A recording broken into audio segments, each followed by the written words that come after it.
I got the signal. Thank you, everyone, for joining us tonight, everyone here in the room and everyone tuning in via our live broadcast. My name is Pat Leonard. I'm in the communications department here at the lab as a staff writer, media relations, and assorted other things. I think you really enjoyed tonight's presentation by Albany-based author and journalist Darryl McGrath. Her talk is based on her newly published book, Flight Paths, a field journal of hope, heartbreak, and miracles among New York's bird people. So being that there's New York in the title, we have a vested interest in this. The book is available, by the way, at the store if you haven't already discovered that, and Darryl will be happy to sign your copy afterwards if you wish. Now, you may not realize it, that New York State actually led the way in the recovery of both the peregrine falcon and the bald eagle, both species whose populations just went into free fall in the late 70s. And in fact, the peregrine was wiped out here in New York and across much of eastern United States. And as for the bald eagle, there was exactly one pair left in the late 70s near Hemlock Lake. And over 11 years, as Darryl reports in her books, they fledged only one chick. And that's because of the rampant DDT pollution that caused the eggshells to be so thin that they broke every time the pair tried to raise a chick. A lot of dedicated biologists, both at the government level and here at the Cornell Lab and Cornell University, make this a terrific recovery story. Darryl's book is really true to its title. These heroic rescuers brought tons of hope into each of their endeavors, and they withstood some heartbreak along the way. They were trying things that hadn't been tried before with these species, such as hacking and captive breeding. But at the end of it all, the miracle. The bald eagle is no longer on the federal endangered species list, though it is still listed as threatened here in New York State. But its lot has improved considerably. Darryl and I were talking just earlier, and now the estimate for breeding pairs in New York State is somewhere up around 350, 390 pairs. Which is amazing when you consider we were down to one pair. So that's the kind of work that's been going on. You can see them near the lakes. We see them sometimes near Cayuga Lake. And there's one I see just up the road on 81 near Preble. I've seen it 2 or 3 times, and every time I go by, my driving deteriorates considerably when I go through that section. I'm like this the whole time, and I just saw he was flying by me the last time I went up that way, flying in the same direction so I could see him as he was flying. It's just a magnificent sight, and that's probably the first time I've ever seen a bald eagle in New York State, which is kind of sad, but also very invigorating at this point. The peregrine falcon is also no longer on the federal endangered species list, but it is still listed as endangered in New York State. But the peregrines are also coming home. The Department of Environmental Conservation estimated in 2010 that there were 76 breeding pairs. They seem to be clustered mostly in our biggest cities. As you may know, they like to build their nests on buildings and on bridges. It's sort of the modern day equivalent of the cliffs that they historically like to nest on.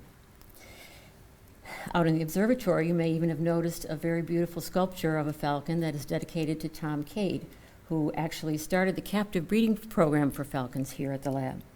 Darryl interviewed Tom Cade and others who saved the falcon and the eagle.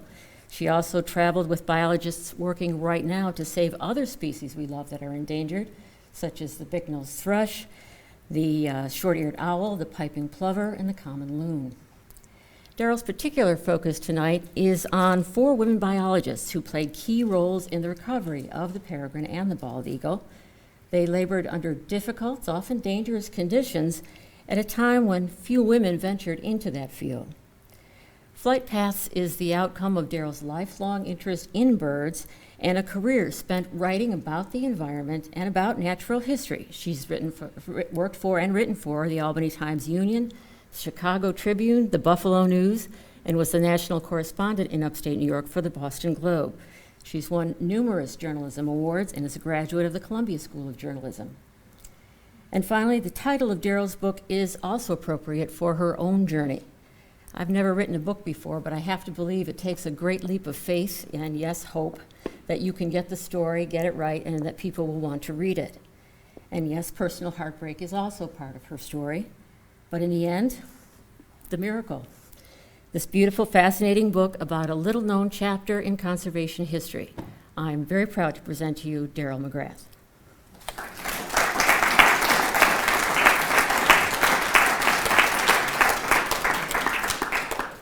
Thank you, Pat, and thanks to all of you for being here. It's really a great honor to have an opportunity to speak here at what I've always described as the National Cathedral of Bird Work, or in baseball terms, because Albany is a divided baseball city, being asked to speak here is like being asked to toss out the first pitch in a Yankees-Red Sox game.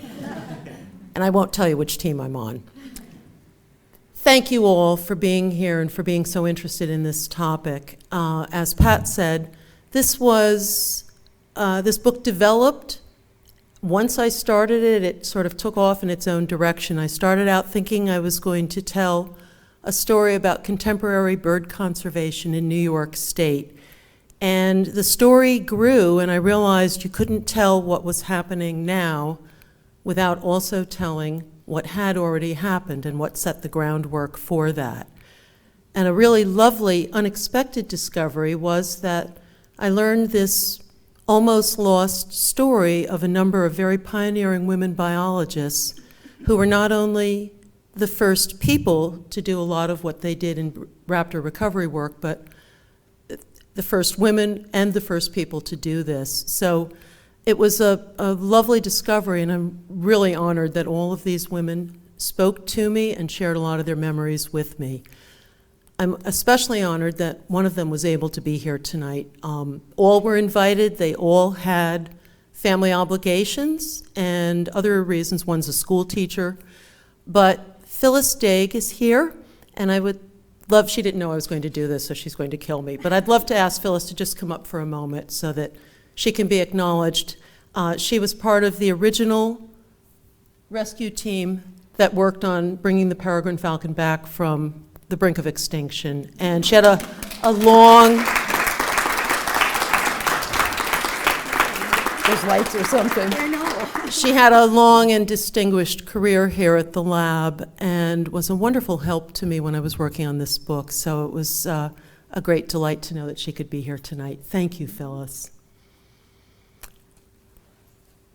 I'm going to tell you the stories of these women and their names: Phyllis Daig, Tina Milburn Morris, Barbara Laux, and Lois Goblet.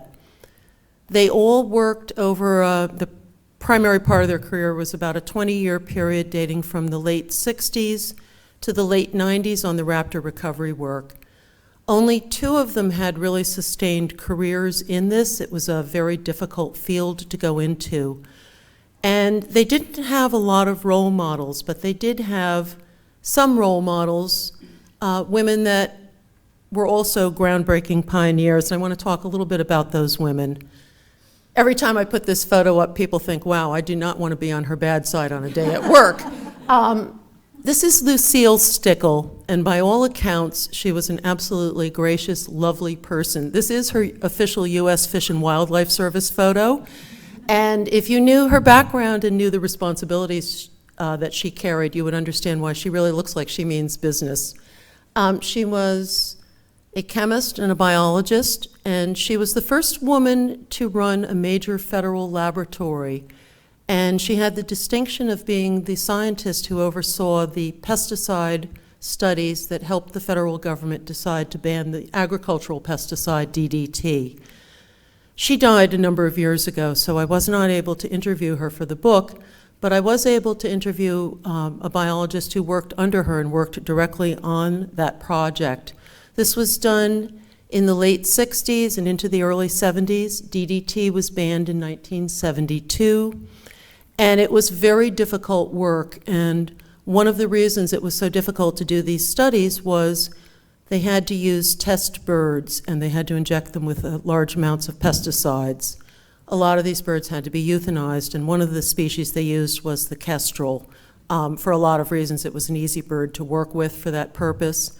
And the biologist who talked to me about this said it was really difficult and very courageous of them because they had to do this in order to prevent entire species from disappearing. And Mrs. Stickle and her husband actually lived on the grounds of the Pawtuxet Research Center in Maryland, and she was really a first in many areas. And her lasting legacy, she's best remembered for being the scientist that convinced the federal government to ban DDT. This woman is less well known, although in her day she was an acclaimed naturalist. Her name is Frances Hammerstrom, and as I learned from working on this book, a lot of the Raptor people know each other, and it was a very small and often intersecting world. So a young man named Jim Weaver, who would come to Cornell and work on the Peregrine Falcon recovery project, was actually a student who studied as an amateur expert. He never got a degree in science, but he studied under Mrs. Hammerstrom and her husband Frederick. They both were students of a famous naturalist at the University of Wisconsin named Aldo Leopold, and Mrs. Hammerstrom was the first and at that time only female graduate student that Professor Leopold had ever taken on. She was that good.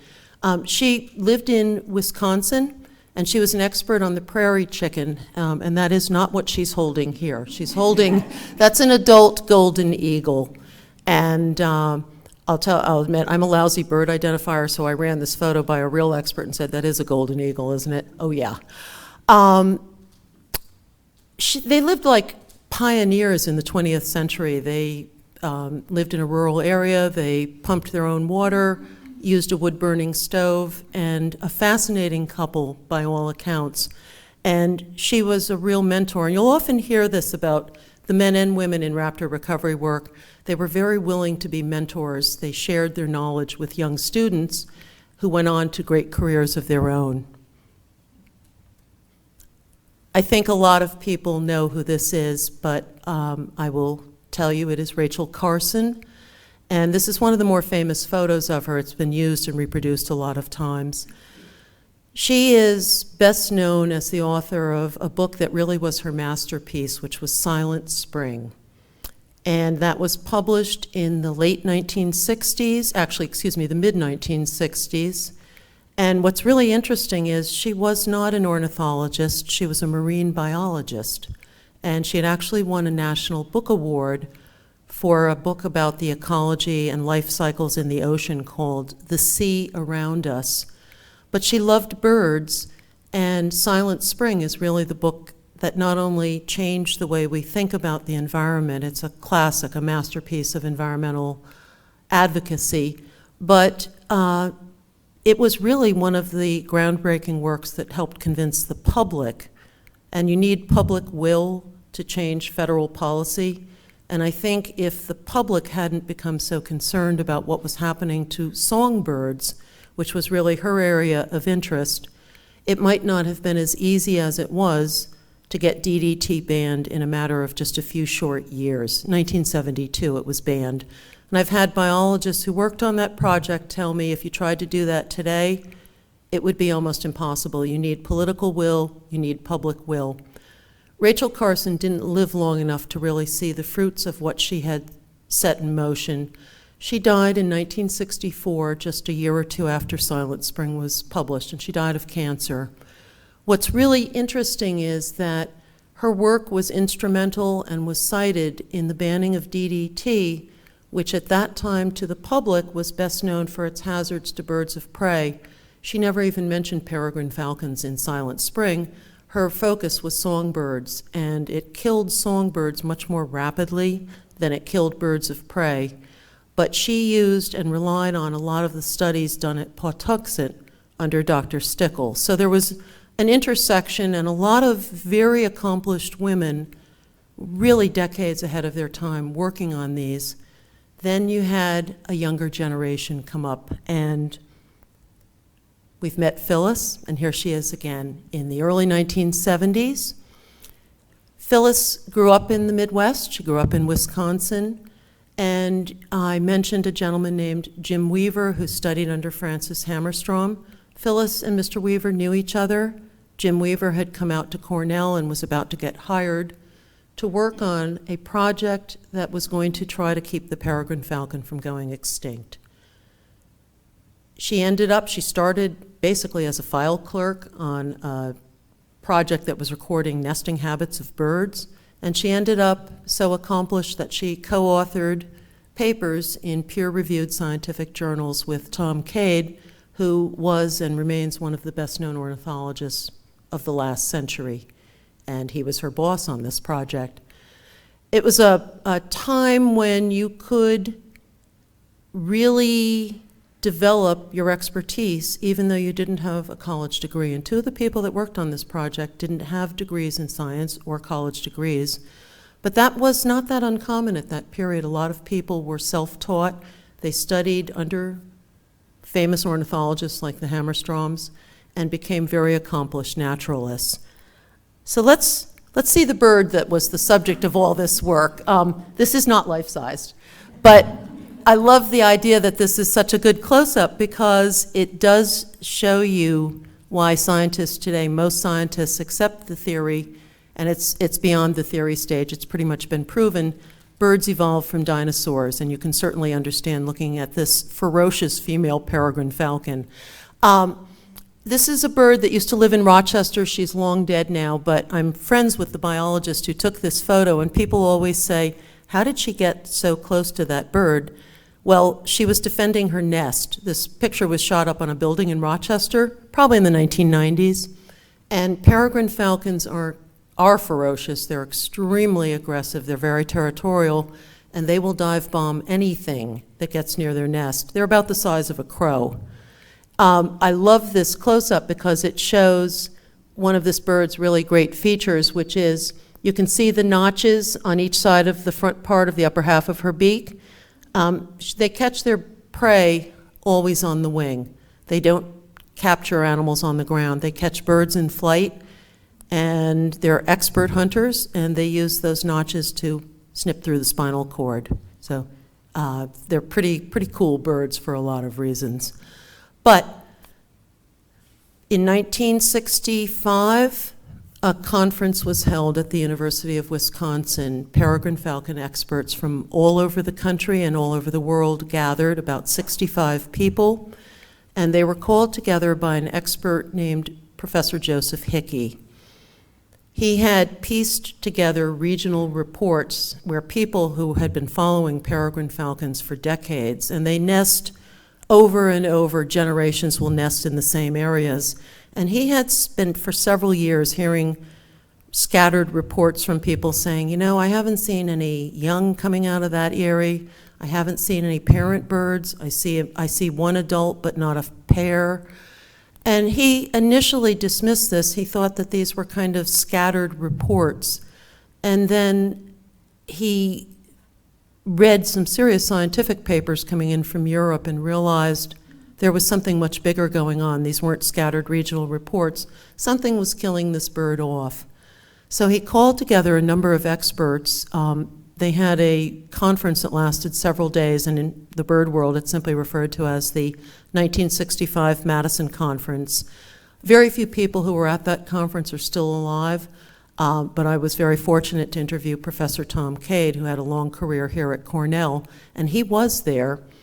And he became the person who, because of the circumstances of his life, his age, the fact that he was willing to take on a project, and his career at that time was just conducive to him being the one that this group, by consensus, said, would you like to take on this project?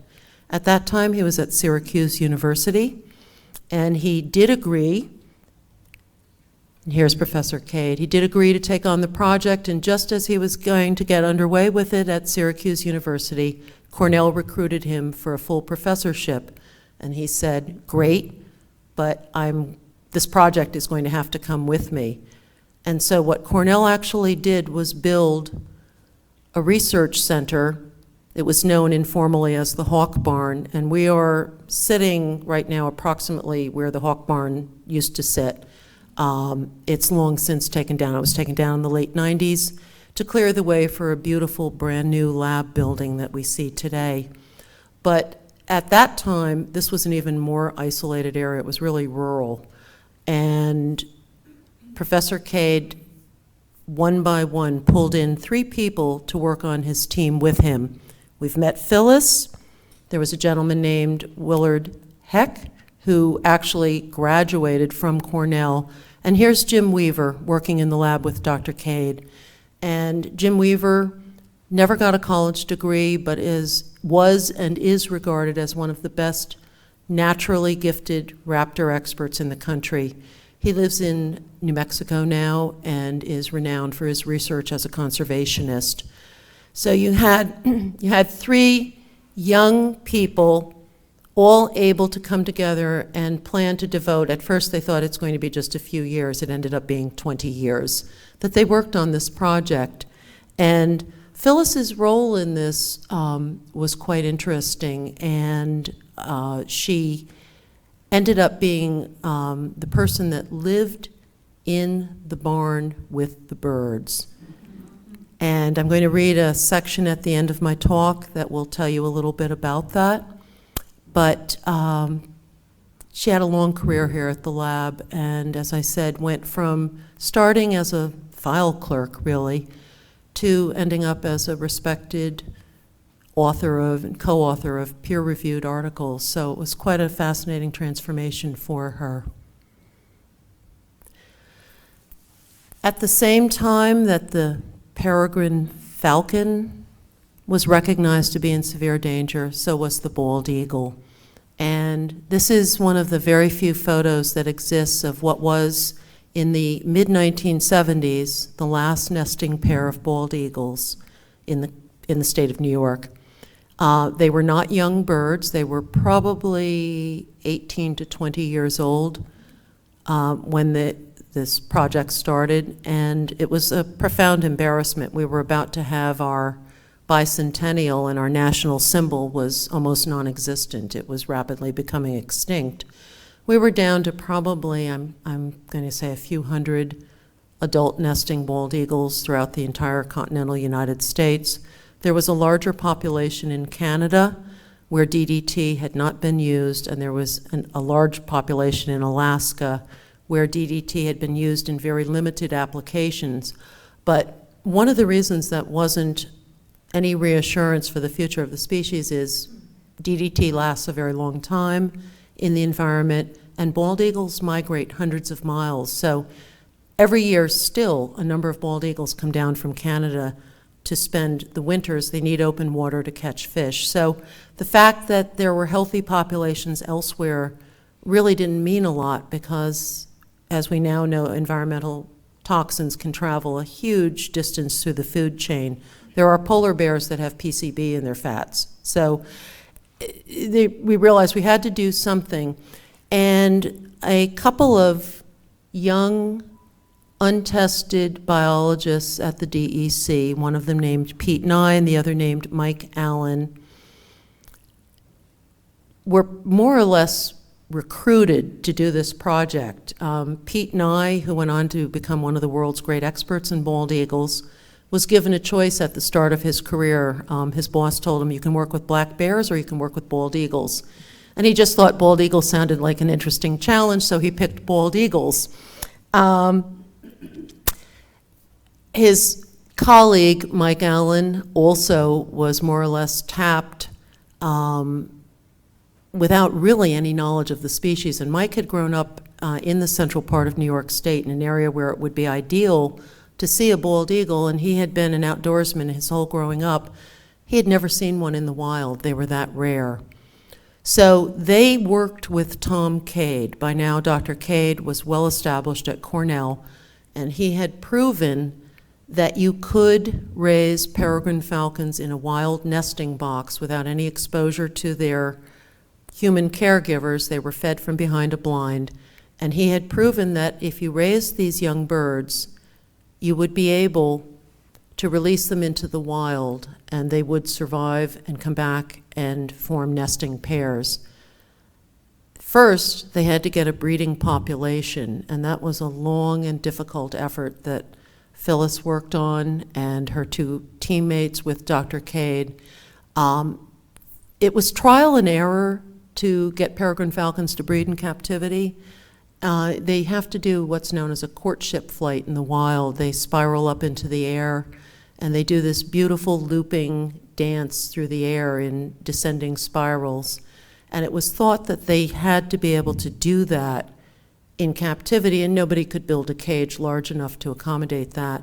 So at Cornell, they had finally, in the early 1970s, started to get a small but growing number of bred in captivity peregrine falcon chicks to release into the wild. The next step after those chicks survived, when they got old enough, they were put into these nesting boxes, or hacking boxes as they're known, and caregivers were assigned to work with them and stay with them, sometimes 4 or 5 months at a time. So when the state decided to see if they could also bring the bald eagle back, they needed someone to teach them how to do this technique. It had never been done with bald eagles. And the young woman who took on this project, her name is Tina Milburn Morris. And she had actually a very short career as a wildlife biologist. She went on to become a science teacher, and she was a graduate student of Tom Cade. And it was just the perfect set of circumstances. Pete and I and Mike Allen really would have loved to have done this, but they were studying the 2 birds up at Hemlock Lake in preparation for the day when they would be expected to do this entire project on their own. They had the expertise of Tom Cade for 2 years when he was hired as a consultant. Jim Weaver, who was on Tom Cade's team here at Cornell, had the innate ability to be able to do this work in the wild and the willingness to do it, but he could not be spared from the peregrine falcon work. So a young woman who had pretty much talked her way into a graduate student's position with Tom Cade, she came to Cornell determined that she was going to end up studying birds of prey under Tom Cade. And in fact, she had a fair amount of determination, and that is what she ended up doing. She was looking for a master's project, and just at the same time that she was looking for that project was looking for someone who could take on this work. And to do this, she had to be willing to spend, at first they thought it would be just 1 summer, it ended up being 2, in a completely remote, isolated location, the Montezuma Wildlife Refuge, which many people who live in New York State are very familiar. It's exit 41, and the thruway goes right through it. That little part you see on each side of the highway, that's just a snippet of it. It's a vast, enormous, very isolated area. If you go back hundreds of acres back into it, as I was able to do when I was researching the book. Tina was, about 25 when she took on this project, and she had to be willing to live in a tent for that first summer, and it was pretty much a 5, almost 6-month assignment. And 2 young bald eagles were captured from a nest in Wisconsin. They were brought down to New York State, and they were put into these hacking boxes on towers, and Tina was their surrogate mom, although they never saw her. She was pretty much on 24/7 duty. It was like the worst child care assignment in the world. And she had a blast. She thought this was incredible fun. She had 2 dogs with her, but otherwise very primitive living conditions. She was camping basically for almost 6 months. She dug a latrine in the woods. She had food in a cooler, and once a week she was able to get into town for a shower. The rest of the time she could not leave the birds. The photo you see here is Jim Weaver, who came out to help her, put a radio transmitter on one of those birds that first summer, and the bird is wrapped up in what looks like almost like a straitjacket. A lot of these early biologists improvised, and now there's all this equipment that they can use, but back then nobody, I can see Phyllis laughing as she's remembering some of her own improvisations. You thought up stuff. Nobody had done this before, so nobody realized, gee, we need some way to restrain this bird, which has a 6-foot wingspan, while we're putting a radio transmitter on it. So she cut the leg off of one of her pairs of blue jeans, which is actually what that bird is wrapped up in. And those 2 birds were brother and sister, and there's a really interesting postscript to that story. They both survived. She had a couple of scary times when young birds of prey get old enough to start parasailing out of the nest. They often can't get right back up off the ground, and mom and dad are there, and no predator is going to mess with an adult bald eagle protecting its young.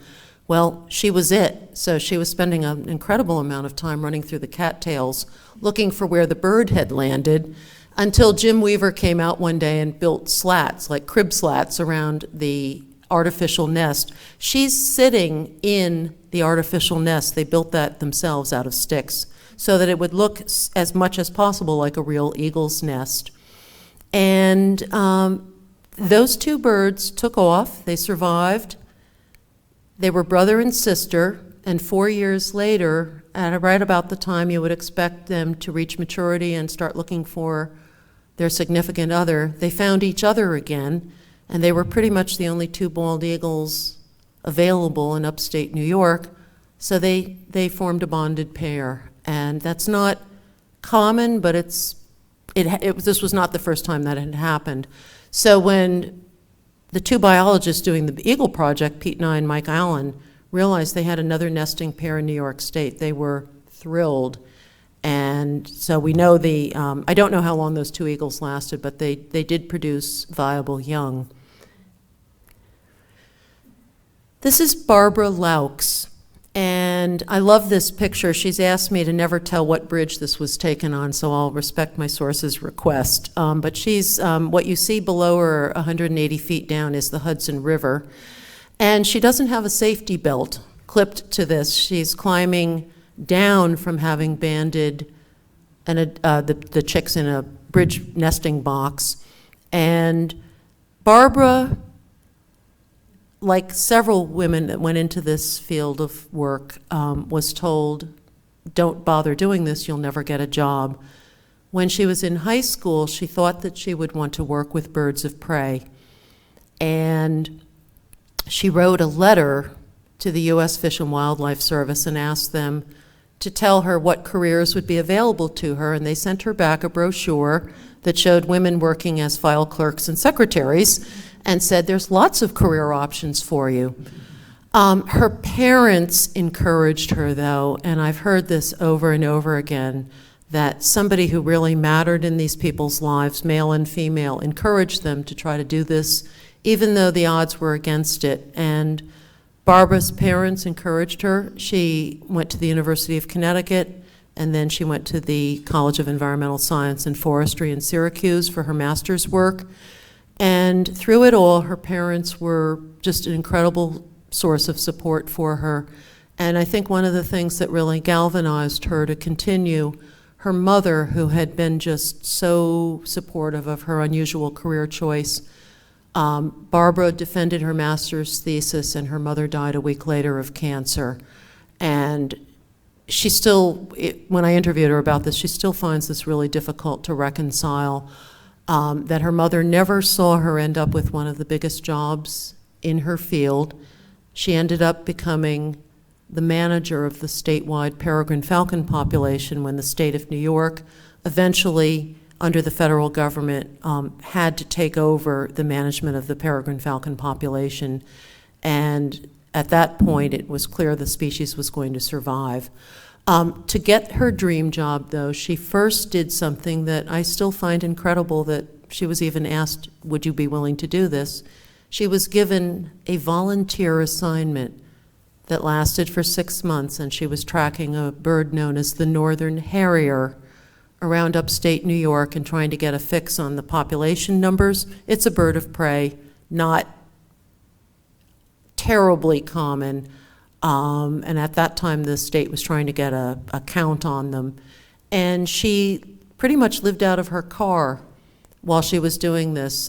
She was living off of her savings. She was crashing on a cot in a friend's house once a week when she got back to her home base. But she did this for 6 months, and at the end, the reward was she got her dream job. And I've got one other shot of her. You can see up in the top left corner, that's almost certainly the mama bird, because they tend, I think, around the nest to be even more ferocious than the males. And she's wearing a hard hat, not because she's on the bridge, but because that bird would dive bomb and go right for her scalp. That's why when people rock climb, certain rock climbing routes in the state are closed off during nesting season, because it's literally too dangerous. The peregrine falcons are really aggressive territorial birds, and one of the biologists working on bald eagles said to me, "Thank God they don't act like peregrine falcons around the nest, because we would all be killed."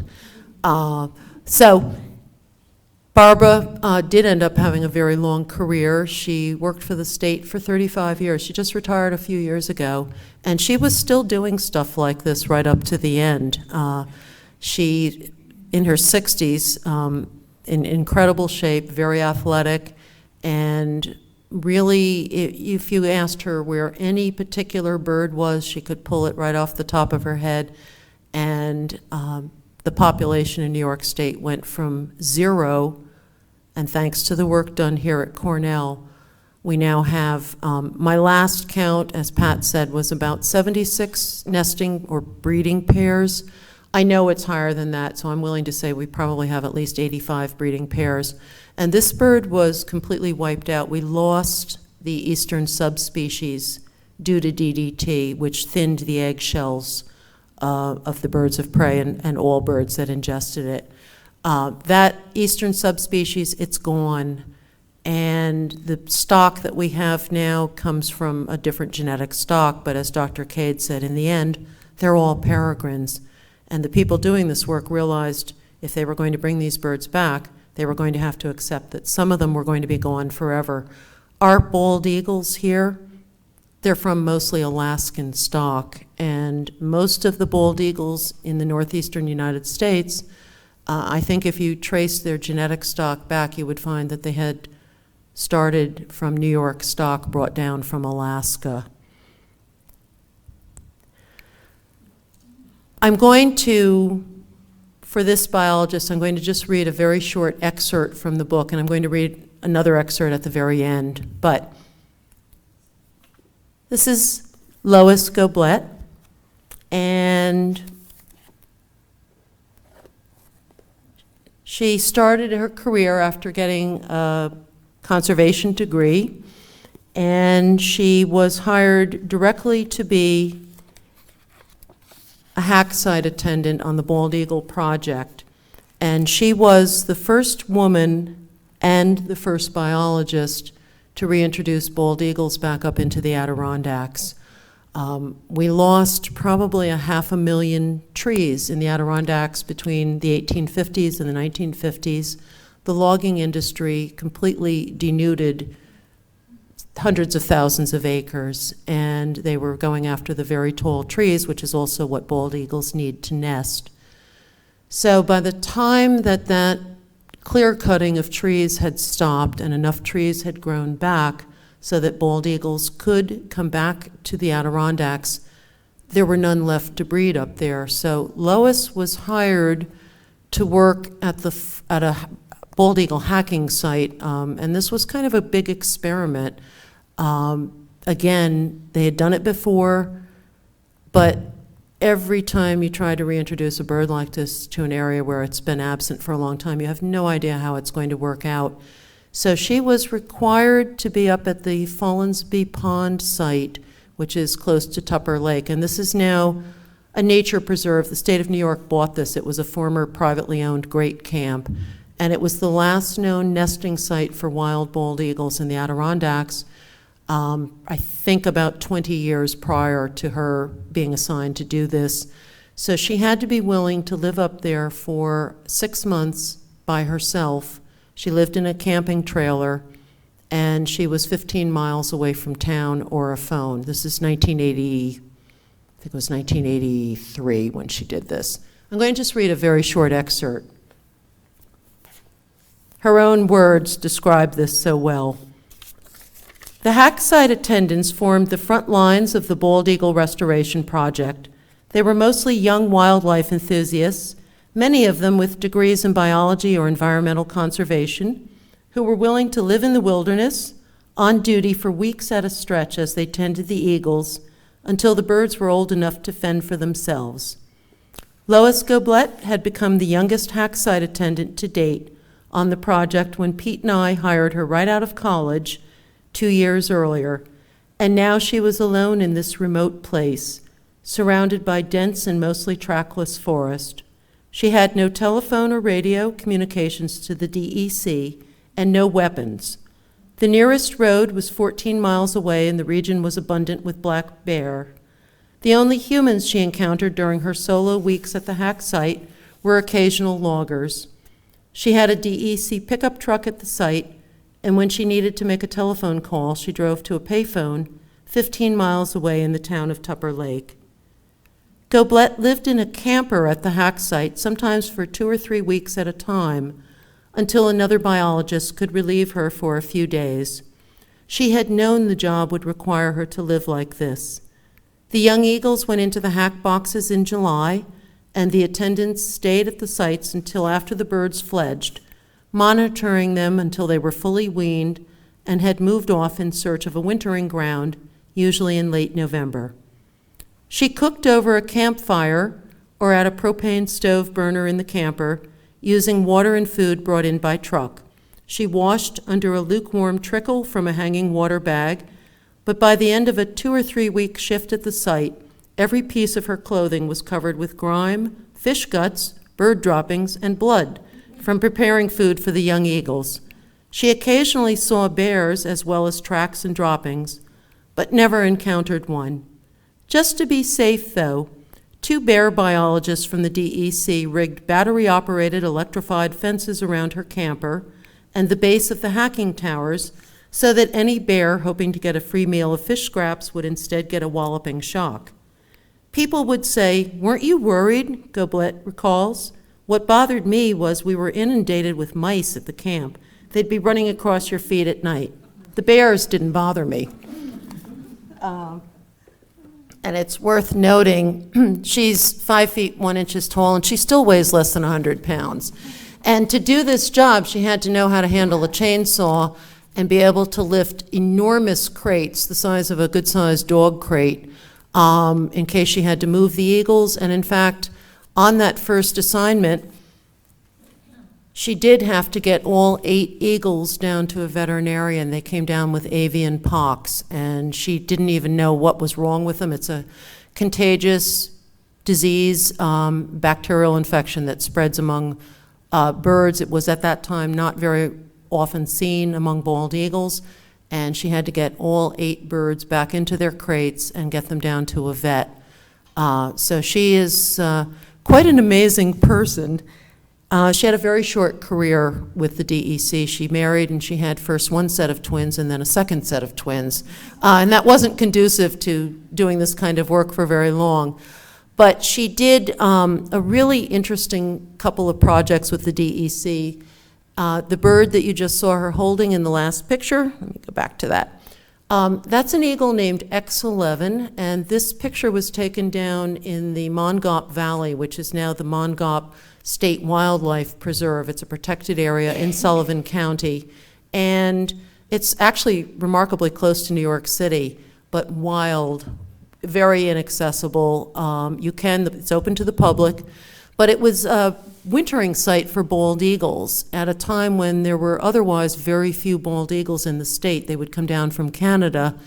And Lois, as part of her master's research, she wanted to prove that bald eagles coming down from Canada would demonstrate what's known as site fidelity, that they would come back to the same place year after year.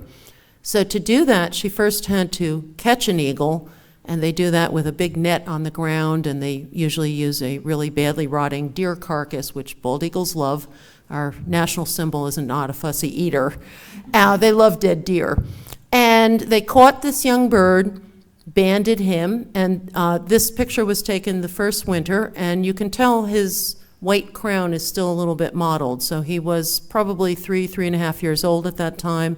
His adult plumage was almost in, but not entirely. And then the next winter, she had to catch the same bird, which sounds impossible. And when I started researching this book, I used to think, really? You think you're going to catch the same bird 2 years in a row? Birds are creatures of habit. They often cross the same trails, come back to the exact same area. And yes, all sorts of birds get caught more than once. So the following winter, she caught X11, which is just an arbitrary number from his wing tag, caught him a second time, and this time she attached a radio transmitter to him. Then she had to sit around all winter following him and waiting for him to take off and go back home to Canada. And of course, he did this on Easter Sunday, the first day off she had had in about 3 weeks. And she was home having dinner with her family, and she got a call from her boss, Pete and I, who said, he just took off. So she dropped what she was doing, drove back up to the Albany area, and a plane was waiting for her.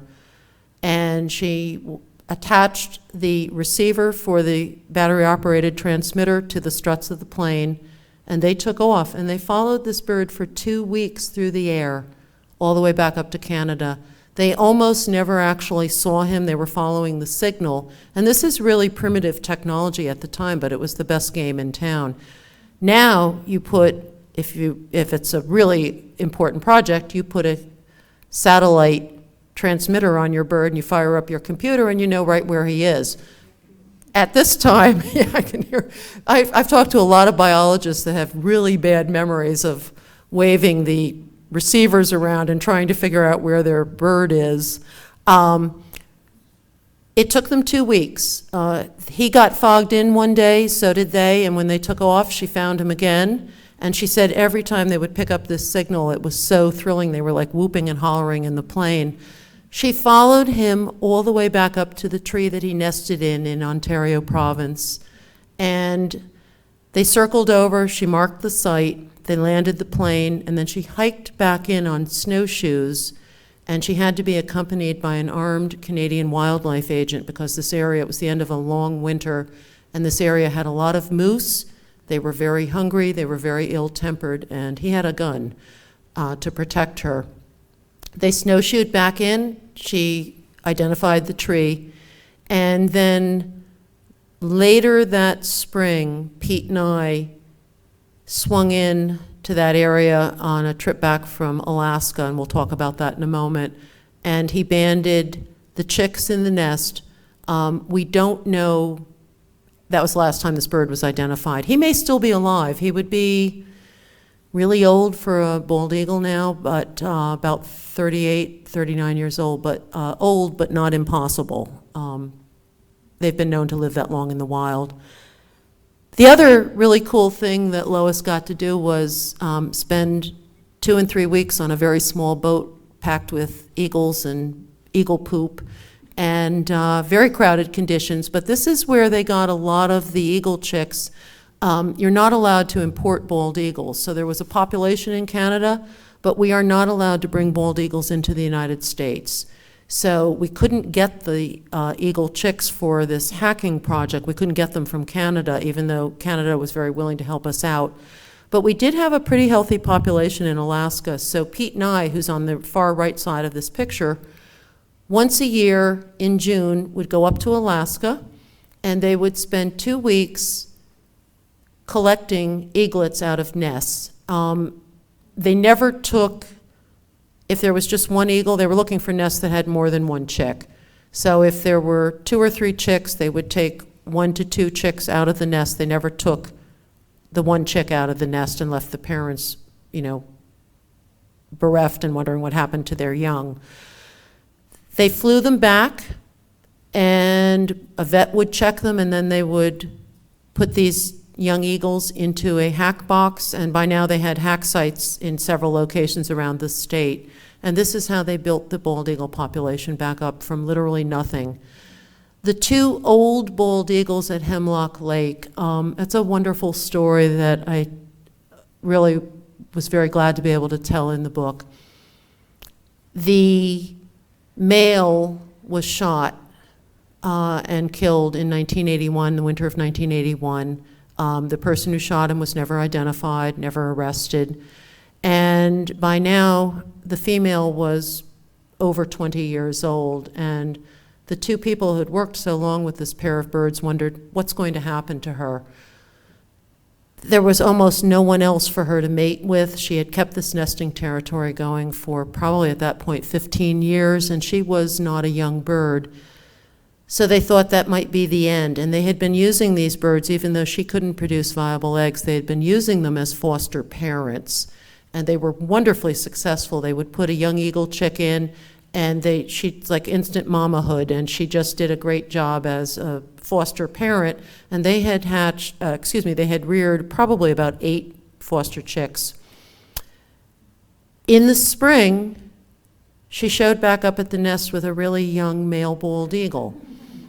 This really is a May-December romance. She was about 22 or 3 years old at that point. He was maybe 4 or 5. And how he was identified was by his wing tag, and it turned out he was one of the bald eagles that Tina Milburn Morris, in her second summer at Montezuma, had hacked and released. The first summer they did just 2, and that was the brother and sister pair. The second summer they did 8.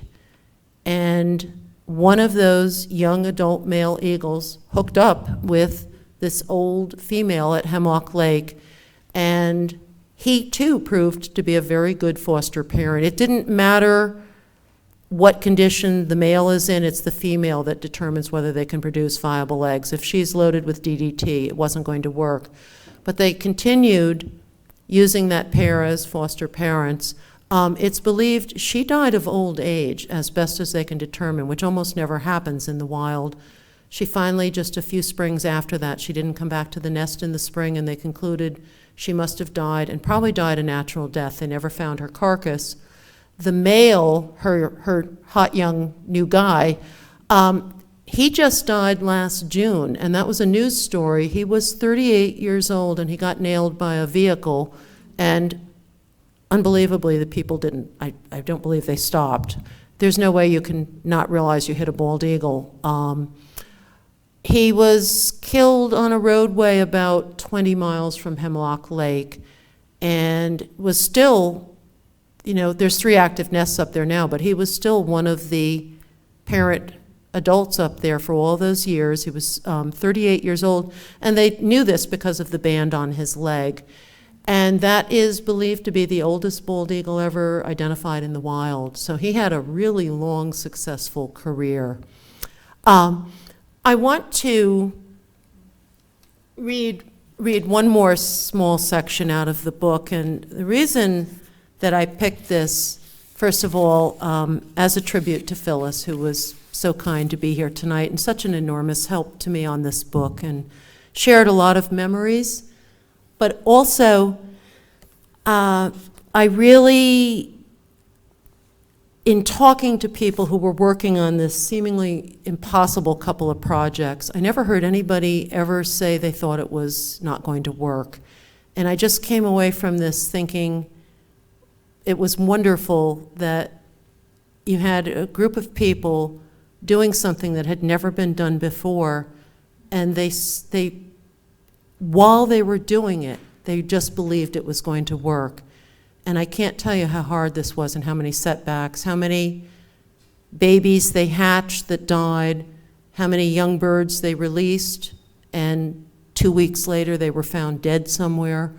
And they never got discouraged on either project. So I'm going to read just a little section about what it was like for Phyllis when she was living here in the hawk barn and given this huge responsibility.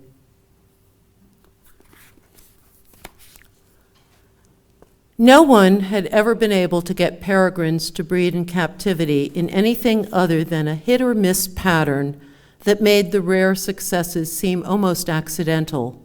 But then again, falconers had never set captive breeding as a goal. Falconry was heavily steeped in tradition, and falconers preferred the challenge of capturing and training a wild-hatched bird. When the Cornell team started its work, only 7 previous falconers or researchers had succeeded with captive breeding, meaning a natural mating or artificial insemination of falcons, which had produced fertile eggs and then live chicks. The Cornell team needed more than a handful of almost accidental successes if they were going to repopulate peregrines in most of the continental United States. No one had to remind Tom Cade that even if they figured out how to produce, say, a dozen chicks a year, that just getting those dozen chicks through the first perilous weeks of life would be a challenge. Infections and viruses set in, and sometimes the chicks simply failed to thrive and died for no discernible reason. And even if all of those hypothetical dozen chicks survived long enough to begin flying and could be released, as many as half might die in their first year in the wild. The task might have seemed daunting, but none of the people confronting this problem in the hawk barn saw it that way. Willard Heck recalls, "We were absolutely confident that it would work." The personal circumstances of the team members made it easier for them to concentrate on the project. Phyllis Daig, Jim Weaver, and Willard Heck were young and single and could give the sometimes round-the-clock effort the Falcons required. Tom Cade's wife, Renetta, a warm and gracious woman, supported her husband's total immersion in the effort and would end up knowing as much about peregrine falcons as the average graduate student. Despite Cade's long hours, erratic schedule, and research trips to remote regions where he would be unreachable for weeks, Renetta Cade remained unfazed as the couple raised 5 children and Tom's career took an unexpected direction with the peregrine work. In later years during the project, Renetta Cade would spend a summer under extremely rustic conditions on an island off the Virginia coast with her husband and one of his colleagues as they supervised a peregrine hack site. They lived there in a ramshackle house without running water, plumbing, or electricity. Renetta Cade described it as indoor camping. The ceiling leaked and they had to bring everything to the island by boat, but Renetta would remember the summer as one of the most beautiful and unusual experiences of her life. Phyllis Daig's quarters in the hawk barn were not quite so rugged, but she also lived without a shower or bathtub and washed under a garden hose. Despite the primitive conditions, Daig loved the peaceful seclusion of her loft apartment. The peregrine team acquired a couple of dogs to guard the barn, and although the dogs lent a sense of security, no intruders ever bothered the falcons. The hawk barn was on what is now the parking lot for the Cornell Lab of Ornithology, and the location, while only a 20-minute drive from downtown Ithaca, had the look of a truly remote area because of a buffer of forest between the lab and the roads heading into downtown. Weaver, Heck, and Daig rigged up an intercom system between the falcon chambers in the hawk barn and Daig's loft so that Daig could hear the birds' calls at night and could tell if they were mating, alarmed, or in distress. The barn was quiet in the off hours except for the vocalizations of the peregrines, which are by nature noisy birds. And because Daig was so close to the falcons, she grew to know them in a way that very few other people have ever done, and she learned to read their language. She was living with the world's largest collection of peregrine falcons of any place on Earth, a unique situation that some experts feared might represent the bird's last stand before extinction. But Daig didn't think the Cornell peregrines symbolized desperation. She thought of the captive falcons as a sign of hope, and so did everyone else on the project. It was easy to feel that way when the last thing you heard at night and the first thing you heard in the morning was peregrine falcons shrieking every possible variation of their imperious, commanding cry of kek, kek, kek, kek, kek, kek. And then you could imagine that call duplicated in the wild over and over in every place where the peregrine falcon had disappeared. Thank you.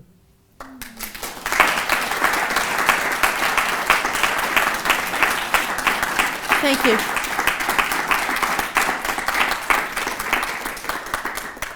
I'm happy to answer some questions, and I know that if I can't answer the questions, there might be somebody who's a far more expert birder than I am in the audience who will be able to, but I'll be glad to take some questions. Yes, sir. Just an icebreaker. Thank you. It's a great talk. Thank you. Why do we call it the Peregrine? The question was, why do we call it the peregrine falcon? That comes from Latin, and it comes from the Latin word for traveler. And I had a great comment from Professor Cade in the book when I interviewed him. He said the first year that they started to release these young peregrines, they had no idea if they were going to come back, but the theory was they would come back roughly to the area that had sort of imprinted on them when they were in the nesting boxes. And they released that first year, and I forget the year, but it was in the late 1970s, and they started to come back. the ones that had survived, and not to the exact same location, but the general area. And he said to me, that's the wonderful thing about this bird. They travel all over the world, but when it's time to mate, they come home. And they are found on every continent except Antarctica. But they migrate sometimes long distances, and they are great travelers. Thank you. Yes, yes. The Peregrine falcon in Egypt, in ancient Egypt, was a symbol for the pharaoh. And I wonder if you make the connection in the book. I haven't read the book yet. It's, I thought it was too, but Tom Cade told me that that is actually a different, he thinks it's a different species of falcon, but I won't argue with you if you are from Egypt. Certainly the way that the bird looks has been seen in a great deal of Egyptian art. I thought it was a peregrine also. He said he thinks it's a different species. The question was, in Egyptian art and sculpture, you often see a depiction of what looks very much like a peregrine falcon. And the gentleman was asking if indeed that is believed to be one. I thought it was, and it's hard to tell. They've certainly existed as a species then. They've been around for, far longer than we've been humans in the North America, I can assure you. But I can't be absolutely sure. No. Yes, any other questions? Yes. Is DDT still in the environment, and will it always be there? And is it still affecting the birds of prey on some level? The question was, is DDT still in the environment? How long will it be there, and is it still affecting birds of prey at any level? It's not used in the United States or Canada. The question of how long it lasts in the environment was one that scientists actually had to answer, and there are some studies that indicate that it survives for decades. Obviously, if you're not putting it back into the environment constantly, eventually the exposure is going to be a lot less. It's used in other parts of the world. And what happens with DDT is when it was used as a pesticide, and there was every reason to believe it was going to be like a miracle drug for agriculture. And the Swiss chemist who discovered it actually won the Nobel Prize for that discovery. His name was Paul Mueller. It started to be used right after World War II as commercial applications in the United States, and it was used for approximately 20 years. Yes, there's still DDT in the environment, but in much lower amounts, and far fewer locations now. So it's not still a problem for birds in the United States. One thing I personally worry about is with the Zika virus that you will hear, and there's still people calling for a return to the use of DDT, and that was happening before this outbreak of the Zika virus. I think a lot of people would tell you there are very effective ways to control mosquitoes, and I certainly hope that we never hear a call for it to be used again in the United States. It's still manufactured and it's still used elsewhere in the world. So, any other questions? Is there a larger percentage of women doing this type of work now than was the case with the pioneers? And secondly, in terms of current work, are people still able to break into this field without college degrees and training? The questions were, are there larger numbers of women now than there were, and can you still break into this work without a college degree? To the first question, yes, there's a lot more women, and it's not even uncommon now. In fact, the woman that's the head of the pesticide studies unit at the U.S. Fish and Wildlife Service regional office in Western New York, Ann Secord, and I know she's still there because I just talked to her a few weeks ago. She was one of Tom Cade's students. She also said his course, she still has nightmares about it. She said it was a 4-credit killer. And she's well into her 50s. I think she's still having college anxiety dreams about that. But it's not even uncommon now. In fact, I saw so many women working in this field that it started to almost be unusual on some projects to see men. The hack site program, the hack attendant program that I described, where people worked with the young bald eagles and peregrine falcons, that spawned a whole generation of people that went into this work, and that was their first job in that work. In terms of Your second part of your question, sir, was? Without the college degree? Oh, if they could break out into the work without the college degree. Today, I think it would be harder, and I see Phyllis agreeing with me. I think it would be a lot harder now. What's interesting about that 1965 conference at the University of Wisconsin that I described was there were several people there who were not trained scientists, and there was another woman, and she's really not well known now, Catherine Skelton, and she was an amateur expert who was invited to this very prestigious conference because she and her husband both had done extensive surveying of the Peregrine Falcon sites in New York State along the Hudson River. And she had serious data to present at this conference, and nobody cared that she wasn't a trained scientist.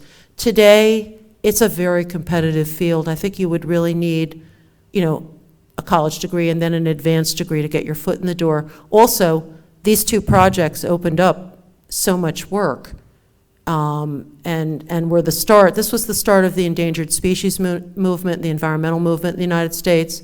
So now, yeah, I think you might get your foot in the door, but you would need to go back and get that degree.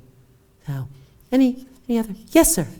From the peregrination pattern of the peregrine falcon, did we detect that they travel in a sporadic way, or do they come to the same spot, or they keep traveling, searching for food? Do they come back to the homeland, or? Yeah, the question was, with a bird that is known to travel a great deal like the peregrine falcon, do they come back to their home territory? And the answer is yes. One of the reasons that, and I address this in the book, when you look at an area like upstate New York that has, it seems to have just endless amounts of open space, and people will say, why is there a problem with birds disappearing if there's all this open space? And I actually had someone once say to me, as he was talking about why he wanted to put a wind project in the Adirondacks, if the birds can't nest in those trees, they can nest in some other trees. And that's actually a title of a chapter in the book, All Those Trees Out There. The problem is birds come back to the same place, and not just peregrine falcons. They come back to pretty much the general area where they were reared, where they fledged from the nest. And they demonstrate site fidelity so much that this is why I said it was easy. You can catch, I went out with some biologists doing work on the Bicknell's thrush, which is an extremely rare high-altitude songbird. There was one bird they caught more than once in one day, and they had been catching this bird for years on the same trail. So imagine that you hone in on not just the same mountain, but you go to the same part of that mountain. Peregrine falcons do that, and that's why nesting boxes work. The same pair comes back to the nesting box year after year after year, and the expression among birders is they mate for life and they mourn for 5 minutes. If they lose their mate, they find another one as fast as they can because they need two birds to defend that territory. Otherwise, another mated pair will come in and try to take over the nesting territory. They're very territorial, far more so than bald eagles. There's three nests up at Hemlock Lake now, and those birds have been coming back for year after year after year too. Any other questions? Yes, in the back. I have one from our chat audience. Someone over in Long Island said that they have been experiencing a depletion of the osprey population, and they're wondering if you know of any efforts to bring that bird back to that area. I don't know. The question was the osprey population and somebody reporting their belief that it's depleting in a section of Long Island. And do I know of any efforts to do any work on that specifically? My guess would be if anybody who's a casual observer has noticed this, probably somebody who's an expert has noticed it also. And I'm not sure, I hadn't heard about that. My work down on Long Island was mostly on the piping plover. The osprey was badly affected both by habitat loss and DDT. They too eat fish, and that kind of food, there was a lot of concentration. They were brought back. They never got the same amount of attention that the bald eagle got, and they're a really cool bird. They look like the Lone Ranger. They have this beautiful mask of black feathers, and you see their nests. You can see them around Montezuma. They build stick nests high up, often on light transmitter poles. The reasons, if somebody's observing a depletion of the population, I wouldn't know what could be the cause of that, and I would hesitate to offer a guess on that. I know that their comeback was a great story also, and that was helped along by building nesting platforms. Sometimes also with birds, there's a temporary decline in an area, and I think even sometimes the scientists don't know why. But I hadn't heard about that. Yes, any other questions? Okay, I think we're done. Thank you.